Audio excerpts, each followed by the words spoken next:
Halflings, thanks for joining me again for the start of another book.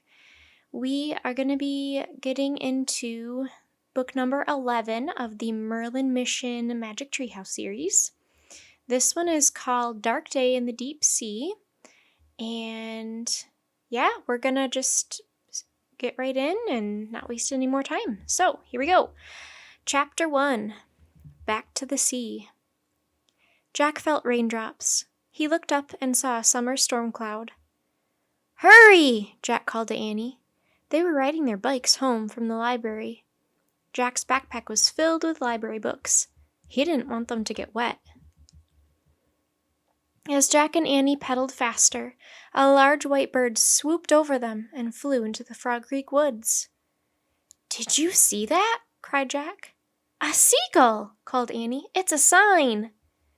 "You're right," said Jack. The last time they'd seen a seagull in Frog Creek was when the magic treehouse was waiting for them.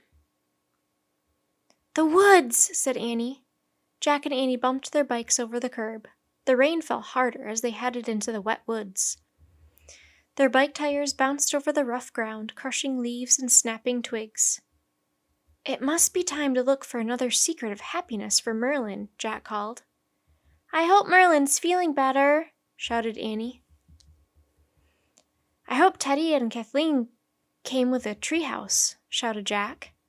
"Me too," shouted Annie. Jack and Annie steered their bikes under canopies of wet leaves. By the time they came to the tallest oak in the woods, the seagull had disappeared. But the magic treehouse was back.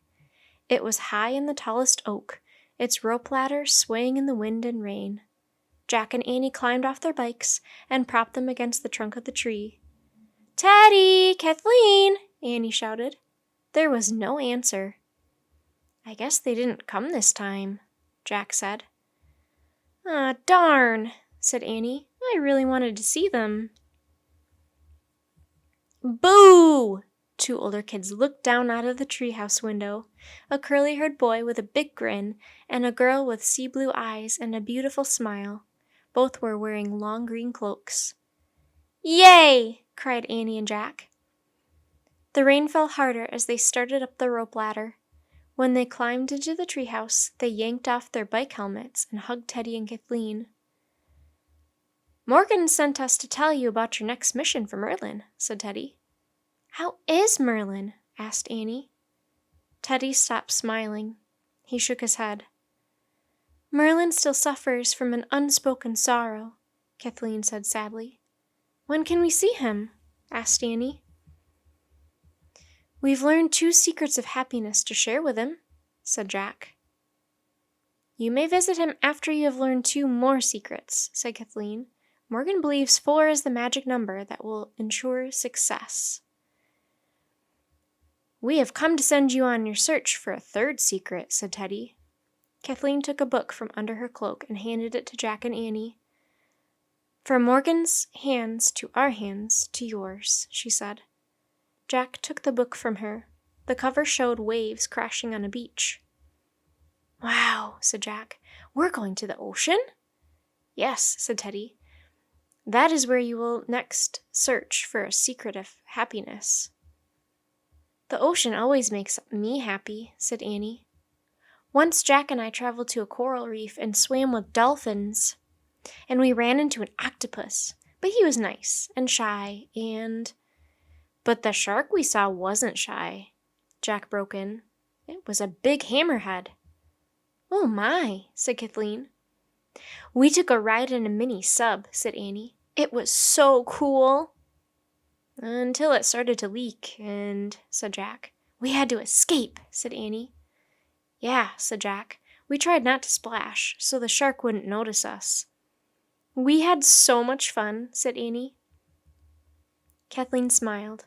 "Well, I hope you will not find the same fun on this journey," she said. "But in case you do, you have your wand to help you, do you not?" asked Teddy. "The wand of Dianthus?" "Of course," said Jack. "I always carry it, just in case." Jack reached into his backpack and pulled out the silvery wand. It was shaped like the spiraled horn of a unicorn. "You remember the 3 rules?" asked Kathleen. Sure, said Jack. To make magic, we use a wish with only 5 words. And before we use the wand, we have to try our hardest, said Annie. And the wand can only be used for the good of others, said Jack, not just for ourselves. Exactly, said Teddy. I wonder who the others will be on this mission, said Annie. She looked at Teddy and Kathleen. Maybe you guys? I fear not, said Kathleen. You must find this 3rd secret on your own. Just remember to keep your wits about you, said Teddy. And listen to your hearts, said Kathleen. Okay, said Annie. We'll tell you all about it when we see you again. Lightning flashed through the woods as Jack pointed to the cover of the ocean book. I wish we could go there, he said. Thunder cracked in the dark sky. The wind blew harder. The treehouse started to spin. It spun faster and faster. Then everything was still. Absolutely still.